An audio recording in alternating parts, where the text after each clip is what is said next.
अस्सलाम वालेकुम गाइस, कैसे हो तुसी सब? ठीक हो? हालचाल कैसे हैं? अगर मेरे चैनल ते नए हो तो सब्सक्राइब कर दें, शेयर कर दें ताकि आने वाली वीडियो का नोटिफिकेशन तुहानू मिलता रहे। अज आप बनाने लगे हैं स्टीम रोस्ट। ठीक है, चिकन स्टीम रोस्ट। लेकिन आप पूरी एक एक लत्त लै ली है भाई, आ देखो वड्डी लैग पीस नाल ही ये आप 5 पीस ले ले। ठीक है, ते आप इन्हां देखो ना टक लगाते आ, देखो अंदर बाहर इस तरह आप करके ना सारी नू बाहर भी अंदर भी धो ली अच्छे तरीके ने धो के आप इन्हां टक लगा ली। ठीक है, ये अपनी दही है। ठीक है, ये मैं तकरीबन अद्धा किलो दही लै ली। ठीक है, इस विच आप चाट मसाला नमक ये डाल देना, डाल देना लहसुन अदरक का पेस्ट। ठीक है, ये देखो ये आप डाल देना इहदे विच ते आपां इहनूं कर लेना थोड़ियां जिहियां विच ना रेड मिर्चां भी पा लैनियां, चाट मसाला भी थोड़ियां जिहियां। ठीक है, नहीं इतनी है ये आपां सट लेनी है। सट के आपां कर लेना इहनूं मिक्स अच्छे तरीके नाल। ठीक है, ये देखो आप मिक्स करके अच्छे तरीके नाल इहनूं ना आपां फैंट फूंट लैना, इहदी फैंटी चाढ़ लैनी चंगी सुका के। आप इहदी फैंटी ला के ते फिर आपां जिहड़ा लत्तां जी पाई आ जिहड़ियां लैग पीस आप इहदे विच शामिल कर देना। बिस्मिल्लाहिर्रहमानिर्रहीम आपां लगा के इहनूं दही दही दूई अच्छा तुसीं सिरका भी डाल सकते हो। ठीक है ना, मेरी दही खट्टी सी इस वास्ते मैं सिरका नहीं लगाया। चिकन मैं धोई है सिरके नाल, हाथ मेरे बिल्कुल साफ।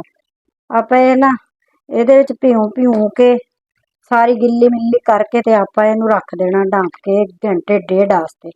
रात नूं भी तुसीं करके इहनूं रख सकदे मैरीनेट। ठीक है, ते ताकि अच्छे तरीके नाल अपनी मैरीनेट हो जाए तो फिर उस तो बाद आपां इहनूं स्टीम देंगे। मसाले छिड़क छुड़क के फिर आप इहनूं सजा सजू के ये आप नवा लैणियां चंगी तरह लत्तां भाई, लत्तां भिज भुज जाणियां अपनियां सारियां ही।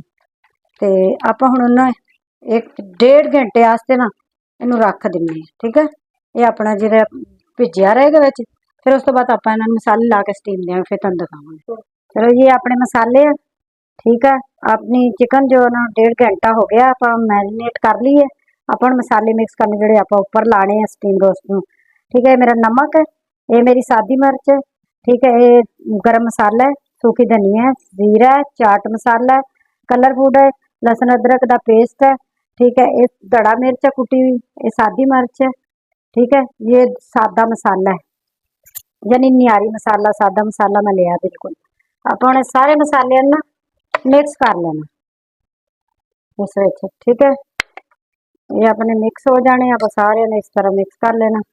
आप नमक उस भी पाया सी, इहदे विच भी आप पाता शामिल करता। ठीक है ना, आप चंगे तरीके नाल मिक्स कर लेना ते फिर इन्हां मसालियां नूं आप उपर लाना। ठीक है, आप थोड़ियां जिहियां ना इहदे विच दड़ा मिर्च 1 चम्मच मैं होर पा दूंगी। ठीक है, 1 चम्मच इह च होर सिट देनी है ते ये अपनी जी हुण आ गई मुर्गी मैरीनेट होई है देखो। चलो ये मुर्गी आप साइड ते कर ली, आप हुण थोड़ा जिहा अगे कर लेना। आप कढ़ाई च रखना ना ते कढ़ाई जिहड़ी आप ना हल्की आंच ते करनी है। ठीक है, ते ये अपनी हो गई। ठीक है, आप हुण लैनी चिकन पीस 1। ठीक है, मैरीनेट किया होया ये आप चक लेना। अपना मसाला जो है ना ये आप थोड़ा थोड़ा करके ऊपर ये डाल देना। ठीक है, उल्टा सीधा करके आप फिर इनू कढ़ाई दे विच रख ले जाना। इस तरह करके थोड़ा थोड़ा आप सारे पीसा के उत्ते ला देना। ठीक है, इसी तरह अपना ये मसाला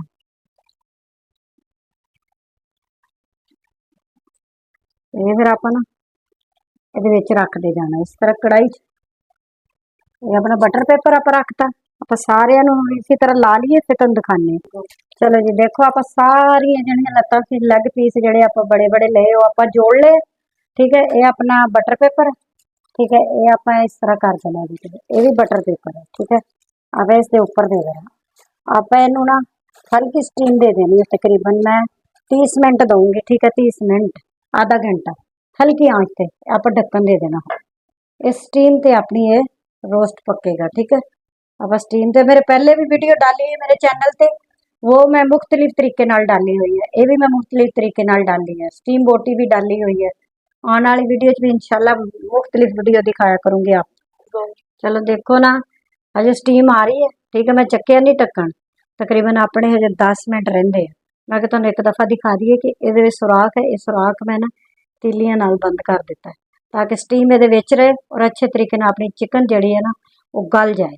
ठीक है, स्टीम आ रही है, कोई ऑयल वगैरह नहीं है, कोई कुछ नहीं है, बस आप इहनू स्टीम रोस्ट बनाना है। ठीक है, ये हो जाए फिर आप तुहानू दिखाएंगे।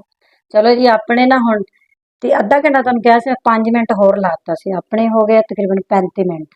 आपां हुण चक लैंदे। ठीक है, अपनी बेहतरीन स्टीम आ गई है। ठीक है, ते ढक्कना आपां साइड ते रख दिता है। ये आपां हुण देखो जी कितना मज़े दा अपना ना स्टीम आ गई। ये आपां साइड ते रख दिन्ने। ये अपना देखो माशाअल्लाह, ये देखो आपां हुण इहनू कढ लैना एक एक पीस करके ट्रे च। ठीक है, एक एक पीस बेहतरीन गल गए, बेहतरीन मज़ेदार। सारे पीस आपां कढ लईए ट्रे च, फिर तुहानू दिखाने। चलो जी, देखो कितना प्यारा तो कितना खूबसूरत अपना स्टीम रोस्ट बने, बगैर बगैर ऑयल के बनाया। ठीक है, कोई ऑयल नहीं, ऑयल फ्री है, सिर्फ स्टीम रोस्ट। ठीक है ना, ये देखो कितना गल गया, गर्म है। ये देखो बिल्कुल रेशा रेशा हो गया, ये देखो गल गया। ठीक है, ये भी गल गया, ये देखो तकरीबन 35 मिनट में लगाया। ये देखो बिल्कुल गल गया, गर्म है, वरना मैं बोटी तोड़ के दिखाऊं। ठीक है ना, ये देखो गलिया पिया सारा। ये देखो। चलो जी, मेरे चैनल नू लाइक करना, सब्सक्राइब करना, शेयर करना। अल्लाह हाफिज़।